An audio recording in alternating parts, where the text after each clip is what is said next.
So I often like to focus on the golden circle. This is a concept developed by Simon Sinek, and it's the why, the how, and the what. So what's our why? We want to engage students and use some best practices for online learning. And we miss our students, right? So how do we help them with peer interactions and social emotional connections? So if you can keep these concepts in the background while we learn about how to create interactive Google Slides, this why can really help with that process. How do we do this? Well, we're going to be building out activities and challenges that kind of send students outside of fill in the blanks. There is a tool for every process. Sometimes worksheets are the best resource that we have. Sometimes we need students to be able to demonstrate their learning in a different way. So what does that look like? Well, it's the 4 C's. We're looking for creativity, communication, collaboration, and critical thinking. So how can they show us what they know in a different way? Okay, what we're going to be covering, yes, thank you, Chuck, for posting that link. We'll be talking about 4 features and some district resources with our time today. We'll be covering how to insert a link in a Google slide deck. So this is how we get students to an outside resource. We'll look at finding images and icons to make your slide decks look visually appealing. We'll talk about audio and video, particularly YouTube. And how do we share all of these things that we're creating with our students? The last thing we'll take a look at is borrowing somebody else's work. That's the best part, right? Why reinvent the wheel? If you are brand new to Google Slides, just maybe you're not comfortable using it because you haven't had an opportunity to use it a lot, I've got you covered. In the slide deck is a link to the Introduction to Google Slides support. So it's down here at the bottom. It's the bit.ly link for Intro to G Slides. And this is a step-by-step process. Where do I go to create a slide deck in Drive? How do I insert a text box? So if you are brand new and you need that support, I have it right there for you. So yes, Laura, we'll get that bit.ly link posted again for today's slide deck. It's a great question. So beg, borrow, steal for the Introduction to Google Slides, whatever you need to feel supported. You can also email me, and I am in the system. So I'm DelaneJohnson@CUSD.com. If you would like to ask any questions after today's session. Okay, so we're going to go into the live demo portion. If you are interested in practicing these skills at the same time that we're in this session, how can you do that? On your keyboard, you're going to click the Escape key, and that will shrink the Zoom window. So then you can open up Chrome, and that will allow you to split the screen so you can have Zoom up and running and have your Chrome browser on top of it or side by side, depending on how much screen real estate you have. So if you'd like to play along, I would encourage you to do so. So how do we insert a link into a slide deck? So in our presentation, I show you how to do that in slides 10 and 11. So this is your backup documentation. So I highly recommend grabbing that link. Again, thank you, Chuck. I'm going to build out a blank slide deck so we can do the live demo. And so this is one of the tricks that I'd like to show you is I am a huge fan of shortcuts, particularly keyboard shortcuts. So how do I create a new blank slide deck without a lot of clicks?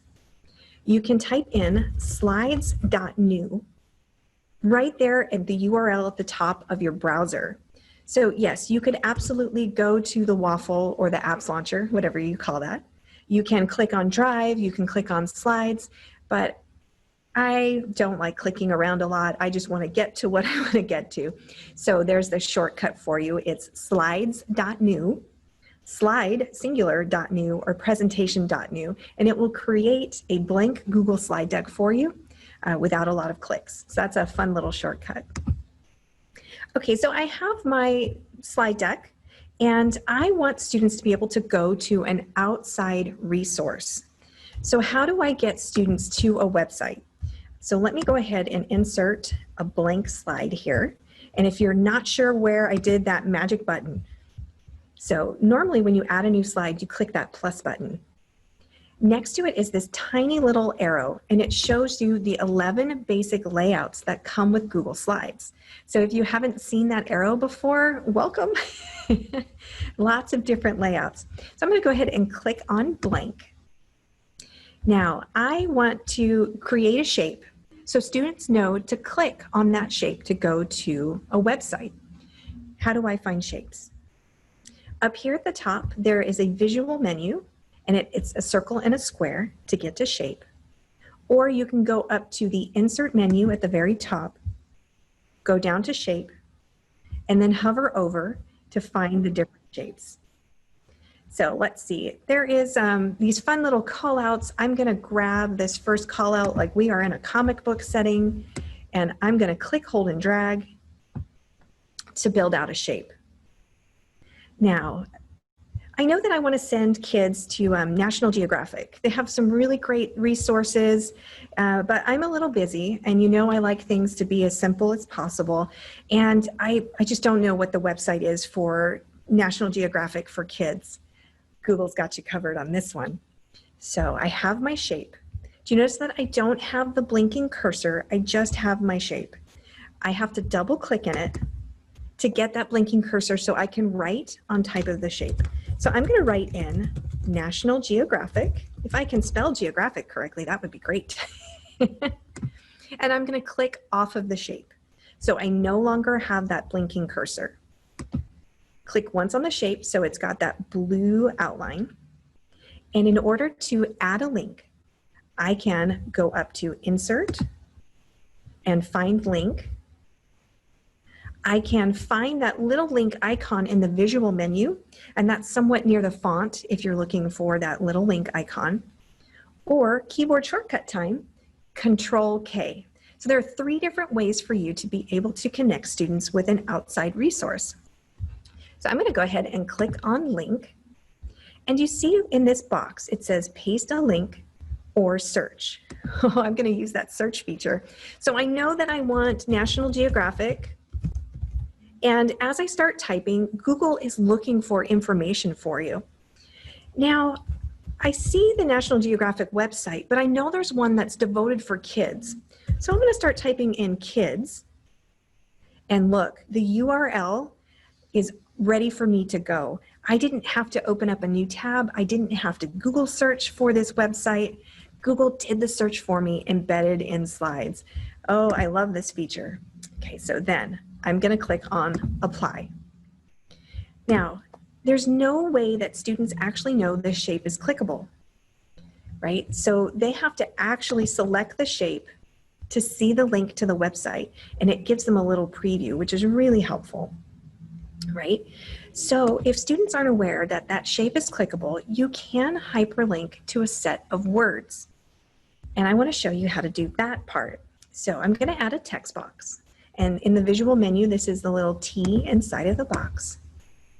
And let's say that I want to take students to Delta Math. I love to use this website with my high school students for extra practice. And if I want them to click on the words Delta Math, I'm going to highlight the words. And again, I can go up to Insert and find Link. I can use Control K, or I can use the link icon from the visual menu. So I'm going to click on Link, and automatically Google knows exactly what I want because it read the words for me. I don't even have to type anything. It's kind of a neat feature, right? Okay, so I'm going to send kids to Delta Math, and then I have to click Apply. So can you see the difference between the linking process? When I highlight a set of words, those words are underlined. Students typically understand that that is a hyperlink to an outside resource. If you use shapes and you link out shapes, you'll want to be able to indicate to students that they should click on the shape to find that website. So that's just a little tip. One more piece about linking, and I find this to be a really engaging and interactive feature when I'm working on Google Slides. This is the concept of jumping slides. So you can absolutely do this. I'm going to add in a couple of blank slides. And I'm going to call this one slide 4 so you can easily see this process. I have students, sometimes it's a 50 slide deck because we're talking about lesson concepts and I only address one thing per slide, so they're not reading 15 things on a slide. If I need students to go back to the top, I like to give them the opportunity to click a button and automatically be taken right back up to the top of that slide deck. This is really handy for our younger students where scrolling might be a bit more cumbersome for them because they don't have that manual dexterity yet. Right, so how do I jump slides? I'm going to insert a shape just for fun here. And we'll do a little circle. And I'm going to double click on this and I'm going to write slide 1 on it. How do I get this to look like a button so it jumps to slide number 1? I'm going to use my Control K for my keyboard shortcut. And instead of pasting a link, I'm going to go to slides in this presentation. When you click on that button, it'll actually show you a list of all the slides in the slide deck. So I'm going to select slide number 1 and then click on apply. So what happens? Students come, click on the button, and they see the word slide number 1. They click on it and it automatically takes them to that beginning slide. So I love using links to jump around on the deck. What do you think? It's a great one? Yeah. Okay, so in our slide deck, that process for linking to a website is on slide 10, and the process for jumping slides is on slide number 11. So a question in chat was about linking out to Google Classroom assignments. So it can be a little bit tricky to link to Google Classroom or individual Google Classroom assignments from a slide deck. It can be done, but you have to make sure that you are grabbing the correct URL is the first step. And the second step is they have to be signed into Classroom in order to see it. Because we're using Clever, and students have to open up Google Drive to get to Google Classroom. If they have not opened up Google Drive first, so CUSD recognizes their login, then if they try to click on a link to Classroom, it'll freeze a little bit and it'll say, wait, are you who you say you are? So that's a great question that was asked of me in chat is, can we link to classroom assignments? The answer is yes, but students will need to be signed into Google Drive through Clever to make sure that they are in their CUSD account. So hopefully that makes sense. If not, I'll see you next week. You can email me. Okay, questions about inserting links from other websites or jumping slides? Okay. So the next thing on our list is how to find images and icons. So I want to talk about the process for the difference between students looking for images and teachers looking for images. So we have very different experiences that I want to recommend for you to consider. So here we go. I am going to close out of this particular tab because we don't need that running. And I'm here in my presentation. So let's talk about the student process to find images. Down here in the lower right-hand corner is the Explore icon. I often call that the North Star with our younger students so they understand the visual representation. So I can go and click on Explore at the bottom. I can also use Tools, the menu at the top, and then find Explore here. Oh, Barbie, that's a great idea. Thank you for sharing that in the chat, that students jump slides as if they're navigating a story, so it looks like a video game. Choose your own adventure. So much fun. Once you have Explore open, you can search for a concept. So I'm going to search for the word flower, and you can see what happens as I start to type. Google gives a recommended list of words to look for. So I'm going to look for flowers. Now it does give me the web, so I actually want images. wow, these are fantastic pictures. Do you know students like to go down a rabbit hole looking for the perfect picture, and 5 minutes later they still haven't made any progress on their slide because they're still scrolling? So we can work on our students' digital citizenship skills and their efficiency in search by encouraging them to add more words when they do a search and explore. So, Mrs. Johnson, I think I really want a yellow flower. Okay, great. Add the word yellow next to it. So we're going to do a search for yellow flowers. Okay, well, that's great. Please don't scroll. I want you to find what you need in that first section, because once they start scrolling, you won't see them for another 5 or 10 minutes. So how do we get it to be a little bit more specific? Do you know what kind of flower you're looking for? Well, I think I want roses. Okay, well, look, that is a recommended search for you, or you can type in roses if you like. So let's take a look at some yellow roses. Oh, there's amazing pictures in here. There's really no need to scroll. So the picture that I would like to use, let's say, is right here. There's a little plus button in the corner. So students can click on that plus button and add that image. So let's go ahead and do this one here. The reason why I like using the Explore feature for students is for citations. Yes, you heard me right. It's amazing, built-in citations. So down here at the bottom of this picture is the website where the picture came from. Because I know 3 days from now, a student is not going to remember where they found their image if we send them on a Google search. So we can help them with this process for building out a resources page or a citations page and teaching them that you must give credit to the author for their work, right? And so a question is, are these copyright free to use? So inside of Explore, they have those based on reusable with modification. That's another reason why I like it. So that is a fantastic question. Yes, these have the most flexible copyright settings inside of Explore. But since you asked that question, you are like 2 steps ahead of me. That's exactly what we want to do here, is go through a Google search as teachers. So Explore is great. Sometimes it doesn't quite help us out with that specific concept that we need. So I want to walk you through how to use the advanced tools inside of Google to get what you need for your concepts and for your topics. So I'm going to come up here into Google and we're going to do the exact same search. So we're going to look for flowers. I'm going to come up here to the top and do images.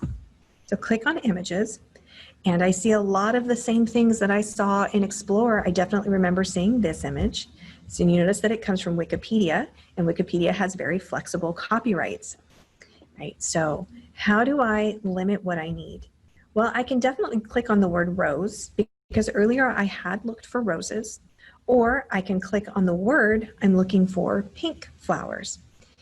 What I prefer to do is come here to tools.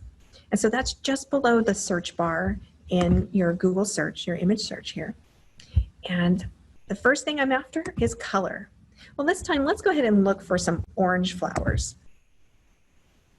That changes my Google search immediately by limiting it by color. So kind of amazing. The other thing I like to do is go into size. I know that a large picture is going to take up my entire slide, and maybe I just want a medium-sized picture, because I want to be able to add text to my slide. So now I'm looking at medium-sized orange images and usage rights, particularly when I am doing live modeling for students on how to do an appropriate Google search. I make sure that they understand that usage rights, non-commercial reuse with modification, is going to be the most flexible copyright that we have access to. It means that the author has given approval to use these pictures. So with education, we definitely have flexibility for copyright, but I want students to know as they leave our K-12 setting, they do have rights and responsibilities to give credit where credit is due. Sorry, I'll get off that soapbox. So now I have all of these gorgeous photos that I can use inside of my slide deck. How do I get them there? So I'm going to borrow this picture here. What I'm going to do is I'm going to click once on the picture so I get that black bar off to the side. It really gives me an idea of what the picture looks like. It makes it a little bit larger for me. I'm going to take my mouse and hover over that picture on the sidebar, right mouse click on it, and I'm going to copy the image. So again, I move my mouse to hover over the picture and I copy image. When I come back to my presentation, I can right mouse click and paste. You can also use your keyboard shortcuts once you're back in the slide deck. And that would be Control V for Victor to paste it. Now, if you notice, there's no copyright attached to it, no website link attached to it. Explore tells me what website it came from. Google search did not. So it will be my responsibility come in and from my Google search, come back to this image, right mouse click, and I need to copy the link address or copy the image address to begin to build out my citations. So if this is a process that you would like to work with your students on, make sure they understand that they do need to give credit. Yeah, useful? Okay. So that's the difference between using Explore and finding what you need inside of a Google image search. I've given you the step-by-steps and slides 13 through 15. So you'll have that backup as a guide, just in case that's something that you need. I'm a huge fan of having access to references later on. And the next piece that I want to talk to you is about icons. Now, I'm not sure if you've noticed it in the slide deck yet, but there's an icon that I use on slides to help students understand that something needs to be done on this slide. So there's an example of that on right here on slide 16. You may have noticed it on slide 11, right? It's on slide 8. So in the chat, can somebody tell me, have you noticed what I used to tell you that you need to do something with this slide? Let's see if anybody's interested. Yes, there it is. Absolutely, it is that finger click icon. And I want to show you where I found that finger click icon. So this is an add-on, absolutely free for us to use inside of Google Slides and Google Docs. If you are on today's slide deck presentation, it is available on slide 16, but I will paste the link in the chat really quick as soon as we get there. So I use flat icon. In order to get there to install it, if you're moving along with us at home, you're going to click on this link to get to flat icon. And there's a button that says Install Now. So when I click on Install Now, it takes me to the G Suite Marketplace. And this is the link that I'm going to provide for you in the chat if you'd like to go there straight away. So there we go. You will click on the blue Install button. Mine says uninstall because I already have it working, but click on that blue Install button and this will be ready for you to use inside of your Google slide deck. You will need to give it some permissions. And how do I use it? So once it's been installed, I can come up here to add-ons in the menu, and icons for slides and docs will be on your list. I can then click Start. And I can search for pretty much anything. So let's say that I was looking for more flowers.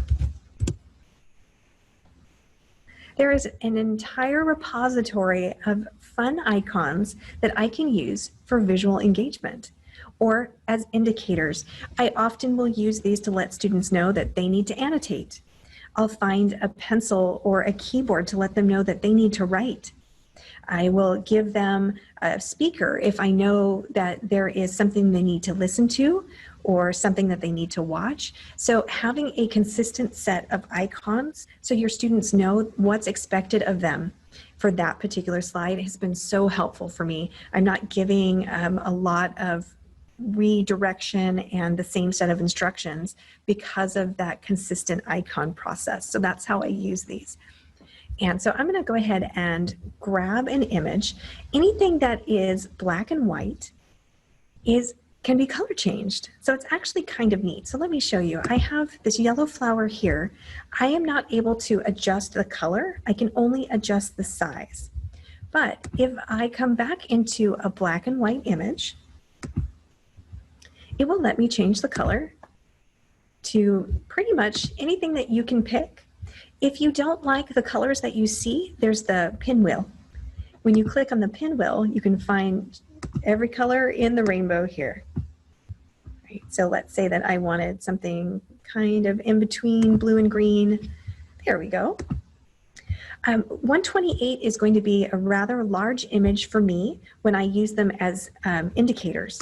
So I like to bump mine down to about 64 pixels. It gives me a nice size that doesn't take up too much room on the slide deck.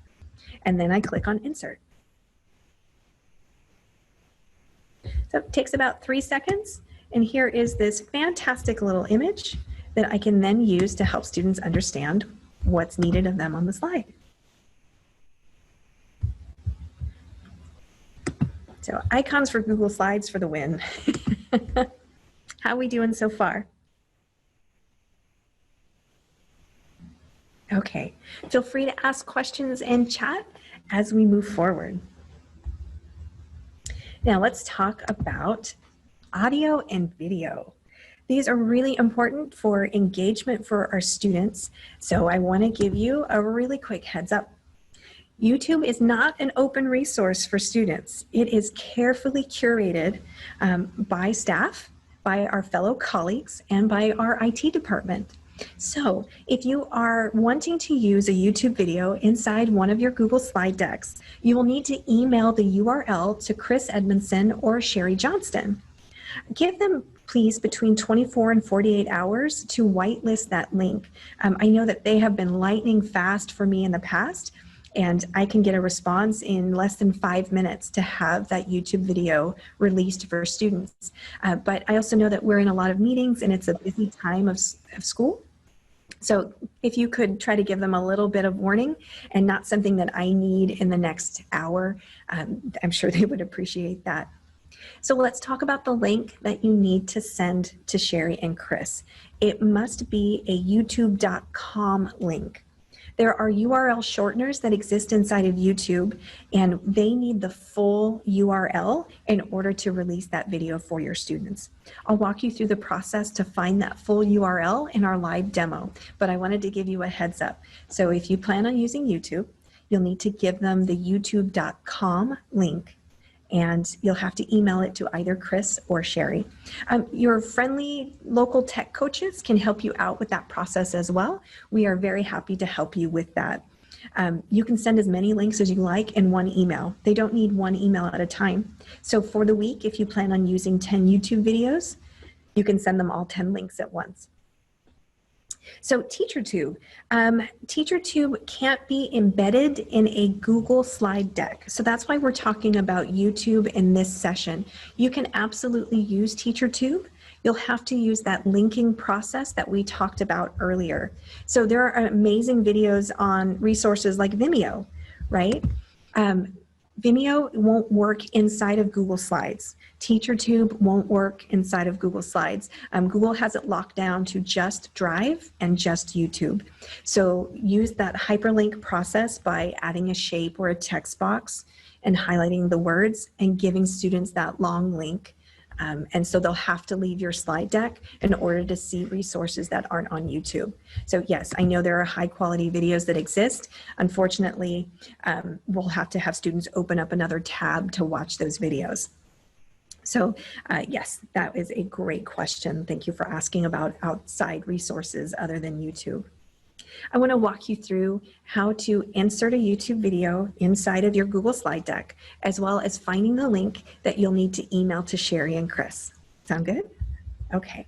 The step-by-step instructions are on slide 19 of this slide deck, in case you'd like to look at those as well. Okay, so I'm going to add a blank slide so we don't have any text boxes in the way.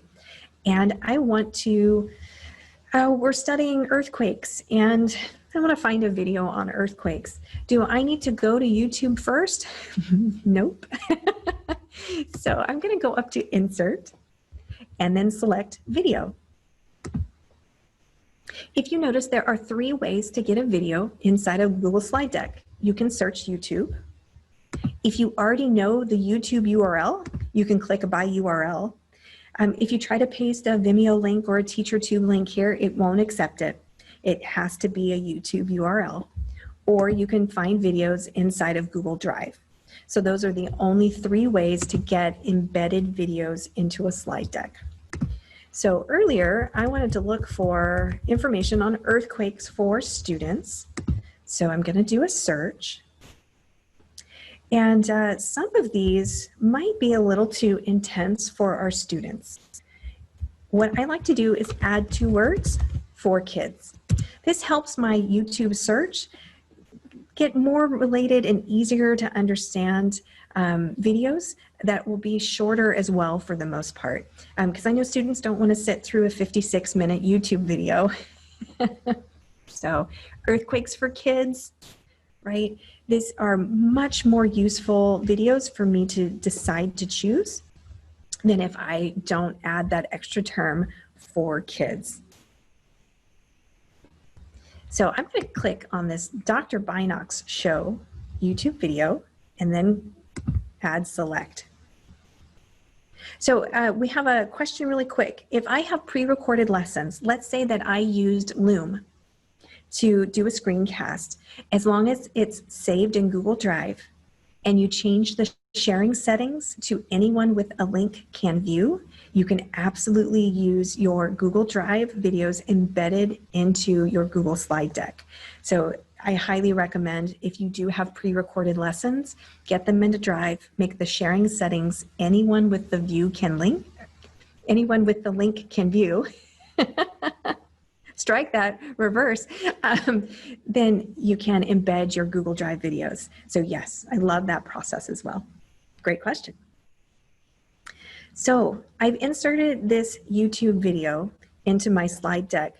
Please watch all 3 minutes and 43 minutes of your video, or all 15 minutes of your video. We need to verify that the content is safe for our students and that there are no accidental words or accidental pictures, because the first 2 minutes looked a lot of fun, but we missed out on those last 30 seconds where there might be something we don't want students to engage with or to see. So how do I watch a video while in my slide deck? There's 2 ways. You can click on the video in the slide deck, or you can use this video playback feature that pops up whenever you click on your video. So if I click off of the video, I don't see it, but if I select it, then I have this video playback. So I can click the play button. We're not going to listen to that right now. Or I can go to the bigger version and I can click the play button here. We need to get the link to Sherry and Chris. So I've watched all 3 minutes and 43 seconds. I feel that this is a great video to help my students with a concept or a topic. I will find the 3 olives in the upper right corner of the video, and the 3 olives exist in both versions. Once you click on those 3 olives, it'll say copy link. So I'm going to click on that copy link, and it seems like I should be able to just send this straight away to Sherry and Chris. I want to show you what this link looks like. It's a shortcut. It is u2.be. So Sherry and Chris are unable to use the shortcut link. They actually need the youtube.com link. So what I have to do is I need to come up into a browser and I need to paste that shortcut YouTube link into my browser. And let me click pause. Do you see how it now says youtube.com in the URL? This is the link that I can send to Sherry and Chris. So I am going to copy this link, come back into my slide deck, and let me show you the difference here in this text box.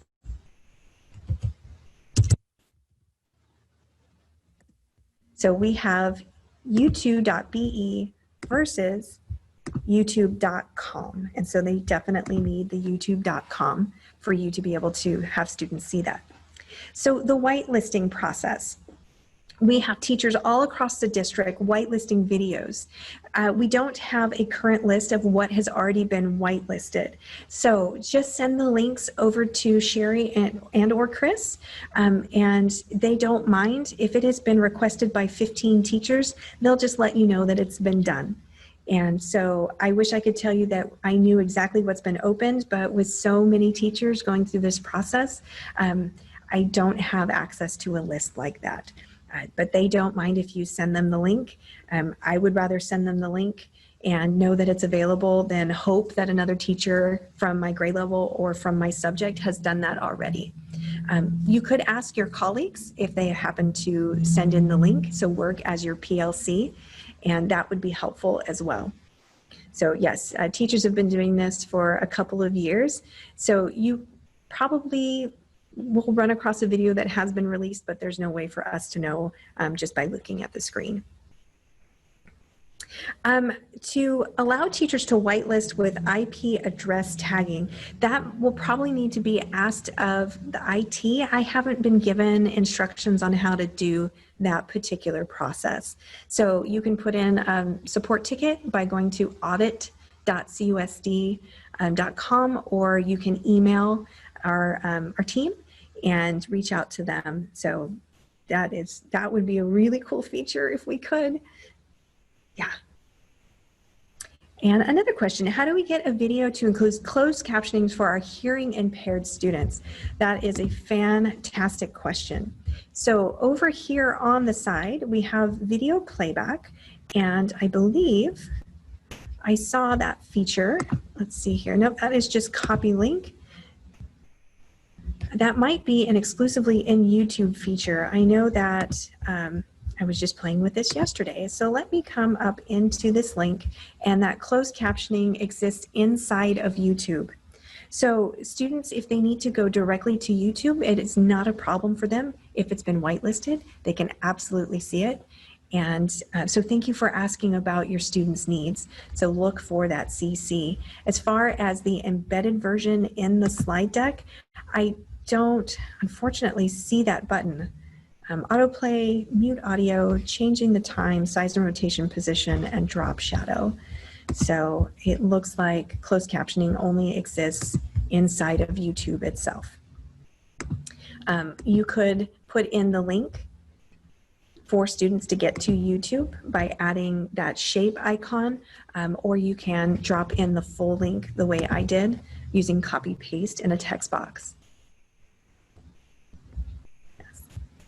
So, fingers crossed they'll add that feature so it's embedded directly in the slide deck. I think that would be amazing. Okay, keep asking those questions. Thank you.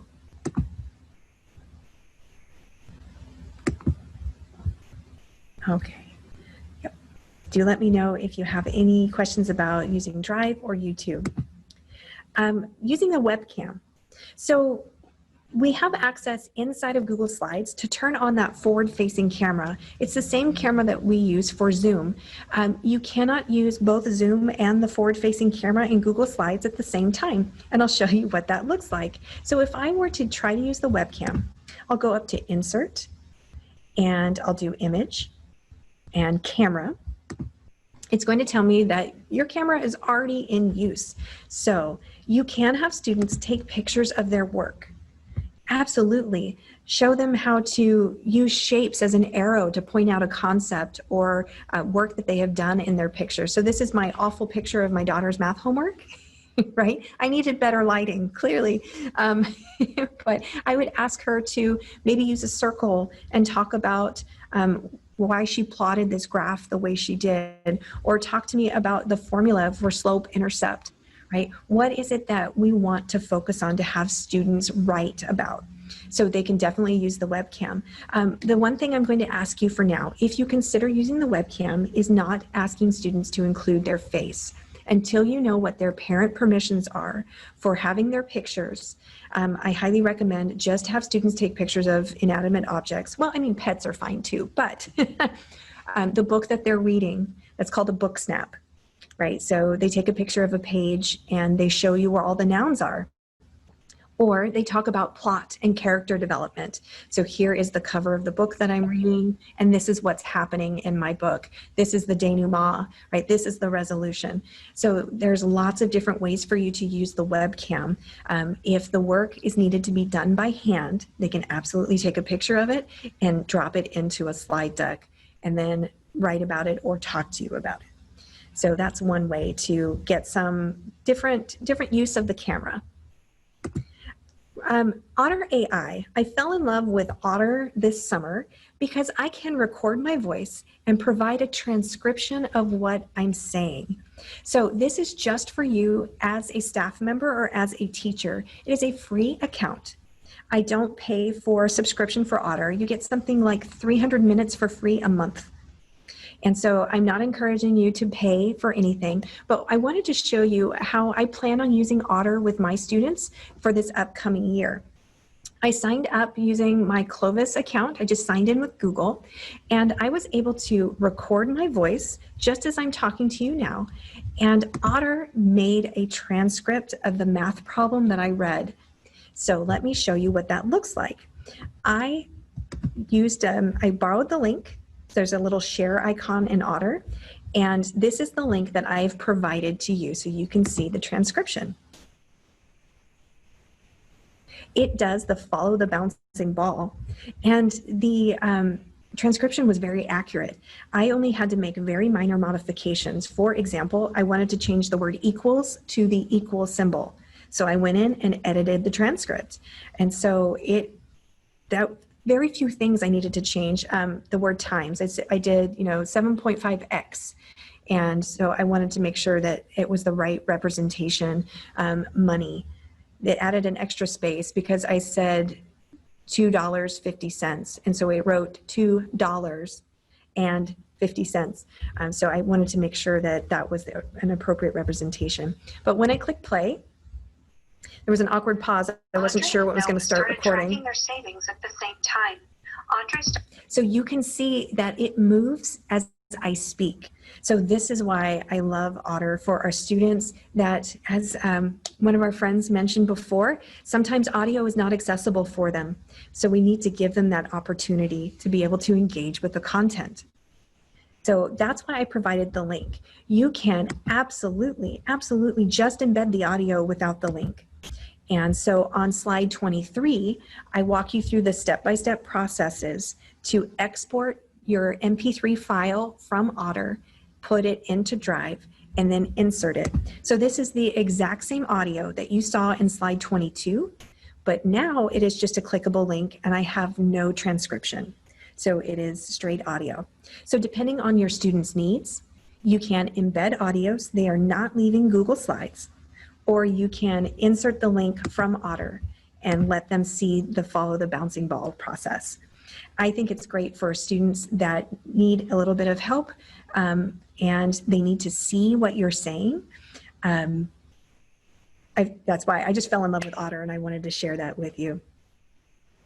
I actually haven't tried it. I am not multilingual, and I'm brokenhearted that I'm not multilingual. If we have any world languages teachers or teachers that are gifted with more than one language and you feel like signing up for Otter, I would love to see if it transcribes in other languages for you. That would be really exciting. Yes, for our world languages teachers to have students see the language while it's being spoken. Ooh, I get chills thinking about that. So if anybody's willing to do that and email me and let me know, I would say that it probably does, but I have not been able to confirm. But that would be really exciting. So again, that's otter.ai. Everything you need is in the slide deck. Oh, exciting. Thank you. We have a couple of people volunteering to let me know. All right, we have just a few more minutes left. The time goes by so fast. So how do we get our fantastic interactive slide decks to our students? There are a couple of things that you might want to know. For example, Delane, I'd really love my slide deck to actually look like a piece of paper. I'm not a fan of the landscape view, and I'd rather have portrait view. So I want to show you what that looks like. How you get your slide deck to change size and sorry, Zoom took over my, my top deck here. There we go, is I can go up to File, go all the way down to Page Setup. It's hiding at the bottom. The default is widescreen, 16 by 9. So I'll click that down arrow, make that custom, and change that to 8.5 by 11. So this is really handy when we want to treat our slide deck more like a book, right? Or more like a stack of papers. So you can see that my layouts automatically got squished and they got resized, and that is not a problem, but now it looks like a piece of paper. So a helpful tip, hopefully for you. Let me close out of Otter really quick. Here we go. Some other things that might be helpful for you is taking a screenshot, especially if we need to see student work from an online resource. For example, I love having students work in a geoboard. So we're talking about finding and making triangles and rectangles and identifying shapes. You may have students in Desmos and they're plotting out graphs. How do we get them to show us our work? And this is where screenshots come in handy.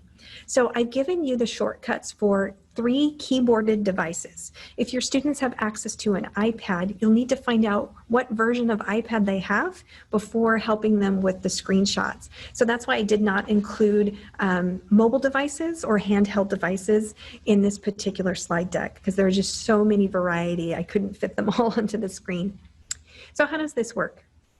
If you haven't taken a screenshot before, you need to select these buttons, but you don't have to be magic and press all 3 or all 2 at the same time. You can press and hold in a series. So for example, if I want to take a screenshot on my Windows laptop, I'll do Windows Shift S and I'll use 3 different fingers, but I keep holding Windows while I press Shift, hold Shift, and then press S. On a MacBook, it's Command Shift 3. That will take the whole screen, and Command Shift 4 will take partial screen. And on a Chromebook, which is what many of our students are using, Control Window Switcher is the whole screen, but Control Shift Window Switcher is a part of the screen. They get to pick where they take the screenshot. That Window Switcher button is located all the way at the top of the keyboard on the Chromebook. I often tell kids it looks like a stack of papers running away. So let me show you how to take a screenshot on a Windows device. I'll do a live demo for that for you really quick. I'm going to click Control Shift S on my keyboard. The screen goes dark, and I'm going to use this crosshair pointer to click, hold, and drag and select a very small portion of the screen. What the laptop has done is held it, just like you copied a piece of text or you right mouse clicked and copied an image. So I have one opportunity to paste it. The minute that I copy something else, that screenshot is no longer available to me. So I'm going to right mouse click and I'm going to click on paste. And this is that screenshot that I took. So again, it hangs out on your clipboard just as long as you don't copy something else. So you will not have access to it the minute that you try to copy another set of words, a link, or an image. Okay, so that's slide 26 for you, and teach students how to take their own screenshot. And some other things that I like to do. There's only so much real estate on the screen, right? So I give instructions off to the side. I like to use the gray bar and the speaker notes to drop in additional resources for support, the step-by-step guide for what's anticipated. So I use the icons to let them know when they need to type. I use the icons to let them know when there's something they should click, when there's something they should listen to or watch. But they also need a set of written instructions when it gets a little bit more complicated or they need support. Right? And every student always could use as much support as possible. So I like to use the speaker notes as well as text boxes. Yes, so there's a question about labeling maps in Google Slides. The process that I would use to label a map. I'm going to run through this really quick. So I'm going to insert another blank slide. And do you see this background button up here at the top? So I don't have anything selected on the slide. You'll only see background if you don't have an object or a shape or text selected. So when I click on background, I can use a background image. So in this case, you said that you wanted to use a map. I'm going to do a Google image search, And I'm going to search for a world map. I think you can see I've done this before. And I want a map that has no labels on it, right? Because that's just, I want them to label. So I'm going to grab this blank image here and I'm going to click insert. And then I'll click done. And so of course I would have a landscaped slide deck. It looks a little squished. So let me go back into page setup and I'll go back into widescreen. There we go. So I can't click on this picture. They can't delete it because it's in the background. So that's another sneaky way that I prevent students from erasing my work. Is I use that background image. Look at that. No clicking can happen. And then they can add text boxes or they can add shapes and they can label elements of the map. That's a fun activity. Thank you for that. Okay, Google Classroom. So we are encouraged by the district to use Google Classroom as our central location. If you have much younger students, Seesaw is also another opportunity for you to get information to students. I'm going to focus on Google Classroom. So when you create an assignment inside of Classroom, there are 3 ways that you can attach your slide deck. The first one is Can View. So this means that students can't do anything with your slide deck. They're looking at it just like it's a PDF. They can scroll through the slides, they can click on links, they can read, they can watch, but they are not making any edits to your slide deck. The second option, students can edit. Oh, embrace the mess. I love Can Edit. This is your slide deck with all 36 of your students in one slide deck at the same time. There are wonderful icebreaker activities, and I'll show you that on the next slide, where students can edit is a lot of fun, but also be prepared for mistakes to happen and slides to get erased. We'll teach them how to use the undo button. And then finally, option 3, to get slides to your students is make a copy. This is so everyone has their own version and it is only shared between you and the student. So you can make 36 copies of the same slide deck inside of Google Classroom and everyone gets to do their own work.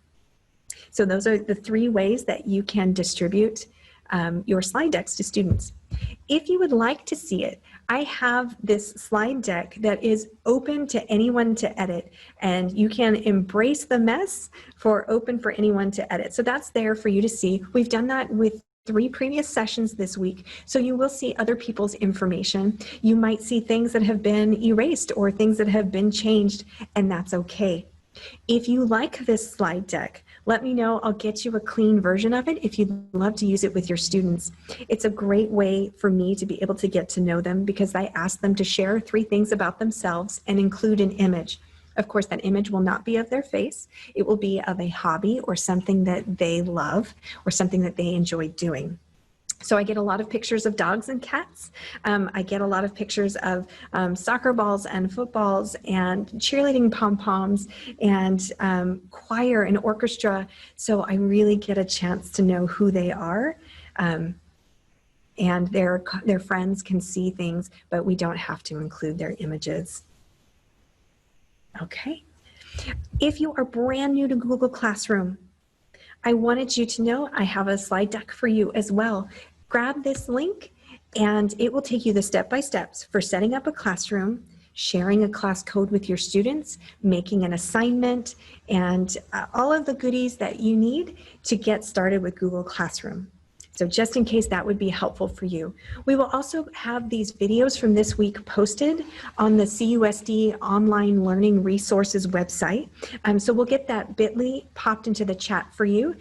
Go ahead and look for all of these videos next week. You can come back and revisit the concepts. So there was a session earlier this week on Google Classroom. There's been a session on Loom. We've talked about interactive slides. We've talked about Zoom. So those will be available for you. So the final piece that we have while we're together is copying resources. Oh, I love when somebody else has done what I need and I don't have to start from scratch. So Teresa Wills, this is great for all grade levels. She has built out a ton of interactive slides. You can find the link here in the notes or if you click on the image. So I'm going to open up Teresa's website just to show you the slide decks that she's created. So what do you notice and what do you wonder? And all of these are clickable, right? What would the historical figure say if they had access to Twitter now? Do it in 140 characters, go. You've got a Venn diagram. You've got this KWL chart. It could be a KWL chart. It could be something else. So there's lots of different templates from Teresa Wills. I've also given you a link to Ditch That Textbooks templates. So there are 30 different interactive and engaging activities where the slide decks have already been built. You just need to make modifications to match your content or subject area. One of my favorite ones is thin slides, and this works so well with our younger students. A thin slide concept is everyone can edit. It's one slide deck. Each student gets one slide for their vocabulary term. They may type in the word and find one image. We then have an opportunity to ask students why they pick that image. How does that image represent that vocabulary term? So you'll have 36 slides in the deck. You might get to see the same vocabulary word 3 or 4 times, but that's one way that you can use thin slides, and it gives students ownership to really represent the definition of that word or that concept. One thing that we didn't have an opportunity and we didn't have time for are interactive master slides. So this is a process where you are building out basically what you see here in Teresa's website. I show you how to do that on your own. So I put in a Freyer model as an example in this slide deck and a Venn diagram with transparent colors so you see that overlap for your compare and contrast or the things that are in common with those two topics. So I dropped in the link for the earlier sessions, the 2-hour-long session that we had. Feel free to borrow those concepts as well. Now, we have 3 websites for you to get really interesting slide templates. All you have to do is click on the links, and those will take you to these free template websites. They're a lot of fun. They have science backgrounds, holiday backgrounds, or just something beyond the basic slide layouts that are available to us in Google Slides. Now, finally, where can you get district resources? There is a folder, the CUSD Curriculum Guides Google Drive folder. This is open to everyone in Clovis Unified. So when you're signed in with your CUSD account, you should be able to follow this link to get to the Google Drive folder. And they have started, our amazing CINA department has started putting in slide decks for you to reuse with your students. So if you're using Benchmark, you have access to Unit 1, Week 1 vocabulary, and there are 15 different slide decks in there. If you are using IM, right, you can drop into the mathematics folder and see all of the online learning resources. So I highly recommend that you follow this link and get that in your Google Drive. Okay, we are, amazingly, that hour just flies by. I'll leave you with my contact information here on this slide. Feel free to email me with follow-ups. I'll also get you connected with your friendly local tech coach so you can have those ongoing conversations. I'm in the Clovis East area, so hi. Please feel free to ask questions in chat. I will be here for you for a few more minutes. Love to steal some ideas from you as well if there's anything you'd like to share. If you'd like to open up your mic, happy to take those questions live if you'd rather not type them. And so I appreciate your time. Thank you so much for being here, and happy Friday. Thank you. Thank you. Yeah, I do have a question. Okay. To get started, if I'm just opening up my computer and I want to start, where do I go to even start? I couldn't figure that out. So you'll want to open up Chrome. Okay, so I'm going to try it. Can I minimize this so I can just hear you while I try that? Yes, if you hit the escape key on your keyboard, that should shrink Zoom. Okay. And then you should be able to see your Chrome browser either on your desktop or down towards the bottom of the screen. Okay, now, I don't see what is it? It look like that little waffle looking thing? Oh, it looks like a beach ball.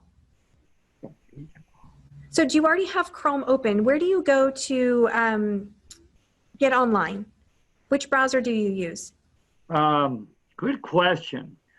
I don't know. I'm just so untechnologically, adept at this stuff. I don't know. I It rarely. takes practice, right? Yeah, I'm So still. do you typically look for a blue E or do you look for a red, yellow, and green beach ball when you go online? When I go online, well, I check on a thing that says Mike Epley's Chrome. Perfect. Yeah, open that one up. Okay. All right, there, it's open now. Okay. In the upper right-hand corner, do you see the waffle? Yes, I do. Perfect. So click on the waffle. It says Google Apps. Yes. Okay. And you can go to Google Drive or you can go to Google Slides. Okay, I see one that says Slides. Perfect. So click on Slides. Okay. Okay. And that'll show you every single slide deck that you have ever made or looked at, right? It's a big list.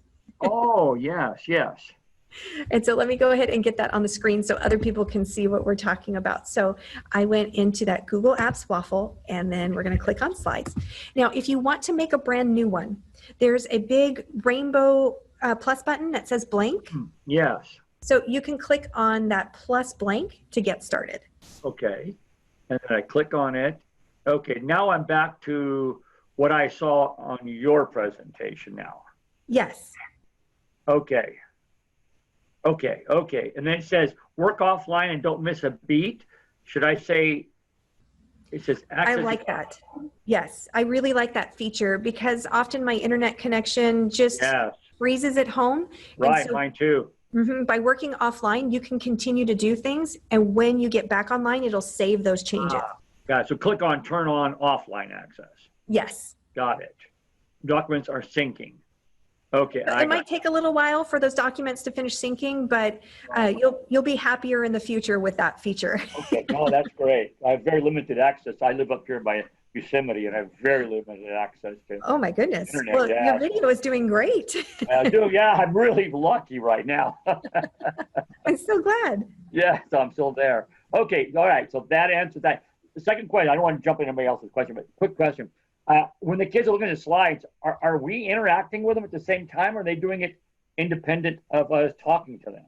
So it depends on how you want to run your lesson.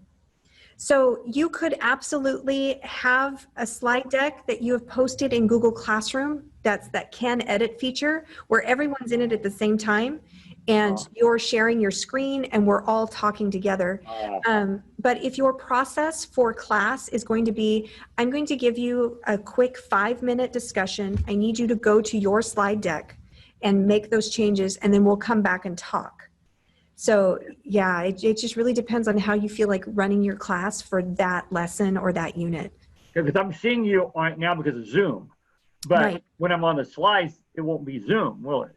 Correct. So for me, I actually have 2 monitors going. When you're in your class, you can connect to your projector.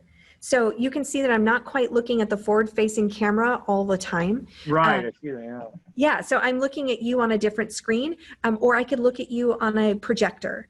And so that's the process for me that has really helped out, is leaving my laptop for the slide deck and the presentation and engaging with students just a little bit up on the projector or off to the side.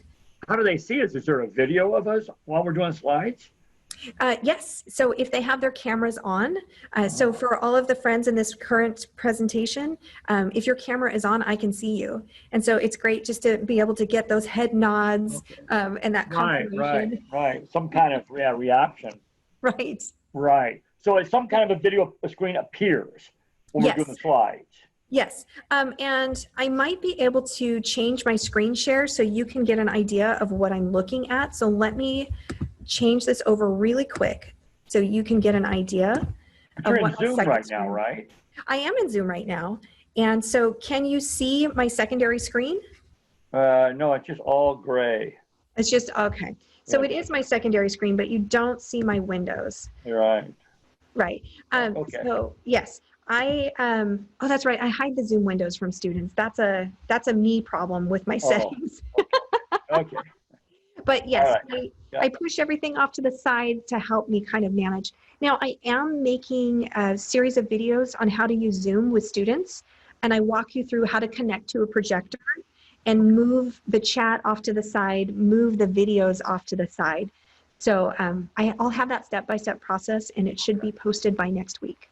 So we all have to start this lesson at the same time so that the kids were all on the slides at the same time? If you want to. Okay. For me, yeah. For me, I will probably do a lot of live face-to-face interaction, ask them to shrink Zoom, work on their Google Slides or their website, and then, okay, in 10 minutes, we're meeting back. But leave your Zoom running, leave your camera on, right? Gotcha. Okay. Perfect. Okay. Thank you very much. Appreciate it. Sure, no problem. Okay, friends, do we have any additional questions? I've been scrolling through chat here for a little bit, and I think we don't have any additional questions so far.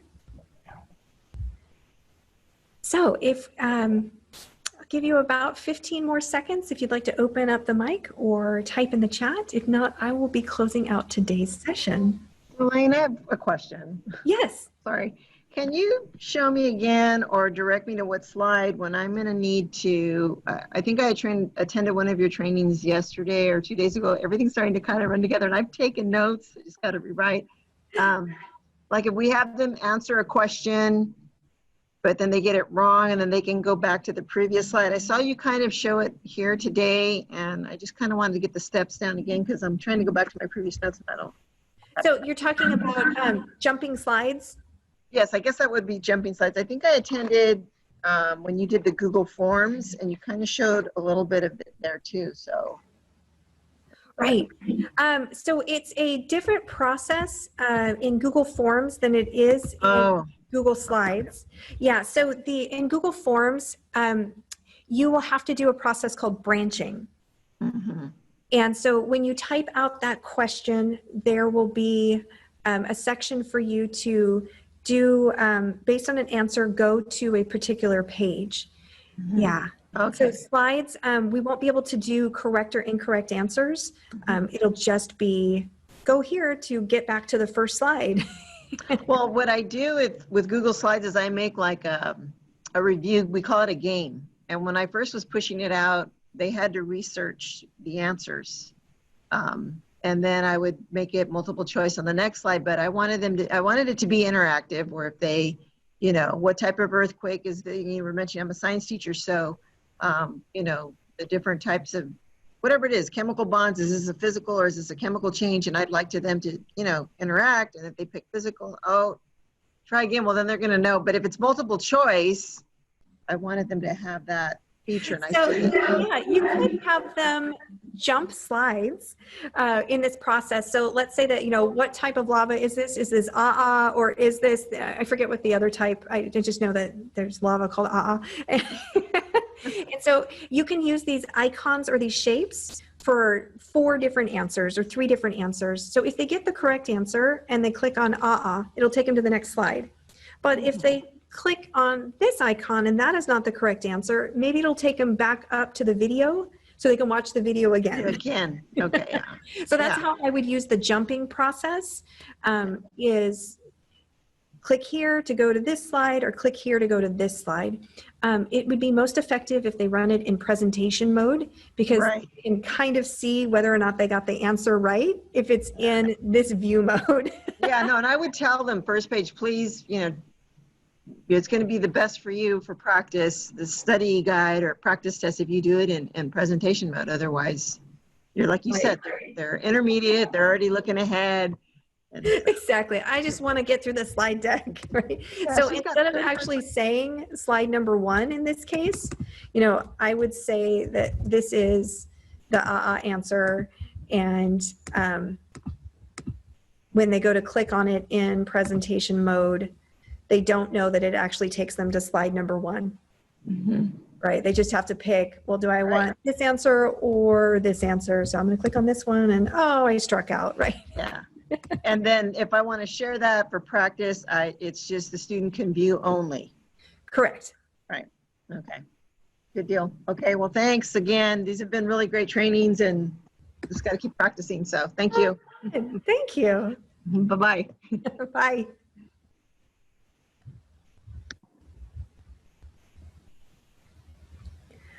Okay, my friends, I hope you have a fantastic Friday.